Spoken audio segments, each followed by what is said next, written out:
One thing everyone can relate to is the unbelievable amount of information being thrown at us every single day. I mean, you can't even walk down the streets of New York without seeing the national debt just ballooning in front of your eyes. And being on the World Wide Web, or the internet as Bush used to call it, means instant credibility for basically everybody. But does any of this information actually have any value? I mean, who's really an expert, and what should we be cautious about digesting? Well, we're gonna talk about all that and more on this week's episode of Real Vision's The One Thing.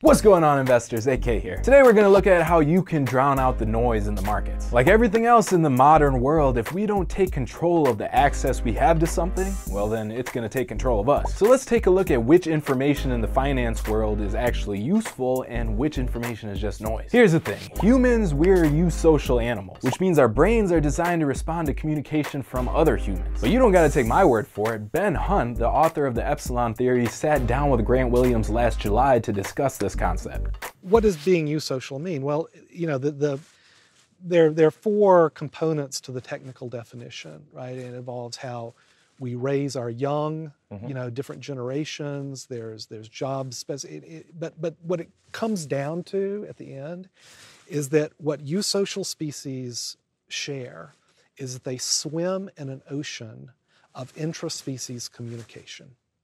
Literally swim in an ocean of it.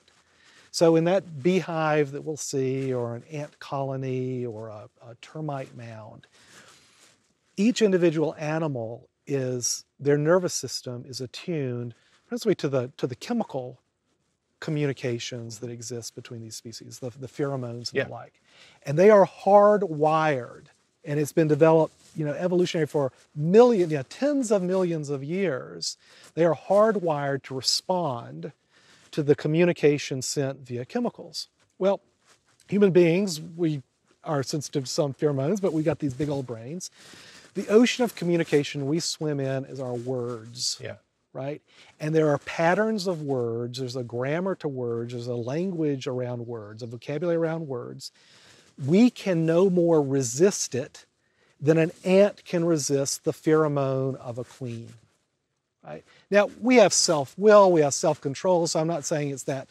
They've got much tinier brains. Right. They've got a lot fewer neurons. So absolutely, we have free will and determination and the like.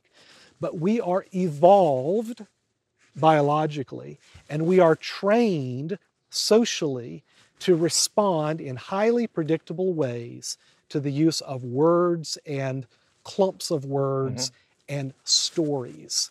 A grammatical structure, a story arc, right, that resonates, that really does click neurons in our brain, and we say, oh, okay, I get that. He went on to explain how that biological hardwiring affects people, politics, and markets every single day. So once you start understanding that sort of dynamic, then people, would-be missionaries, think, well, how can I use my words in the most effective way possible? And the most effective way you can use your words is to tap into one of those old stories.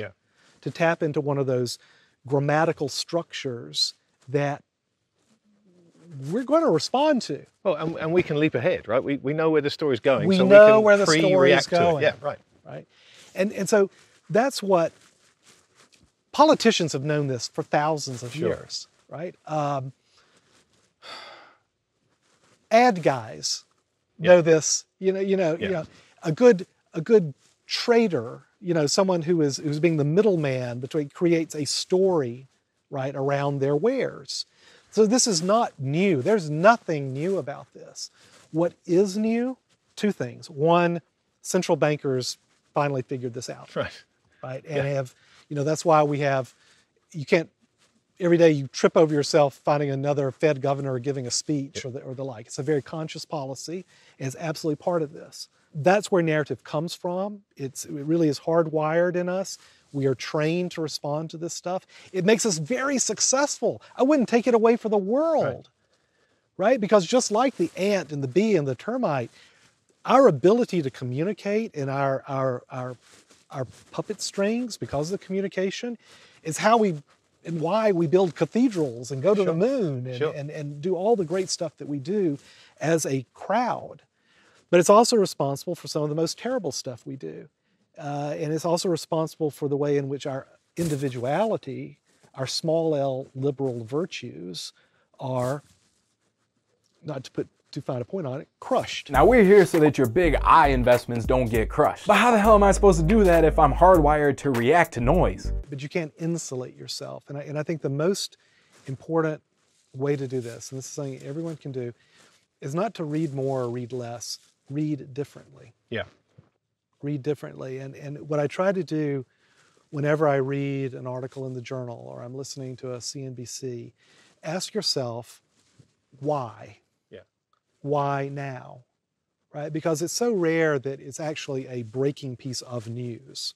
Right? And what is rampant today is what I call fiat news. Right. Right? It's a fiat currency, you know, so we're creating currency, money out of our imaginations, right? Fiat news is really the creation. We're going to call it news, but it's really opinion. Yeah. Yes. That's so it's true. really opinion. Yeah. Everything's right? opinion these right? days. And this is what everyone tries to do. And again, I don't mean this is a bad thing, but this is, whether it's politicians or bankers or investors or anyone who gets in front of a camera, is what we're doing right now, Yeah. right? We're not just saying, we're shaking our finger at people. Yeah. And we're not just telling them what, we're not just telling them the facts, we're trying to tell them how to think about those facts. And when it's presented as fact, as news, that's what we are bombarded with. So this is my first line of defense, to ask, why? Why now? Why am I being shown this piece of information? Why is this article being written? Once you just kind of inject that very easy level of critical thinking, why? Then it helps. It helps. It's like an inoculation. It's like that article, that piece of news was written for a purpose. Correct. Yeah. Today, our ability to participate, right, and draw ourselves in so that we take the bit is so ubiquitous. Yeah, it's just so true. Right? And it's taking advantage of how we're hardwired as social animals. In the same way that Mustang can't help herself but come initiate the context. Say, hey, what are you doing there? Okay, you're going to put this on? Oh, okay, can I be part of this? Yeah. Right? We're the same way. Okay, we can't change our human hardwiring, but we can at least identify what's useful information and what's noise. Larry McDonald of the Bear Traps Report recently sat down with Real Vision to discuss narratives and noise.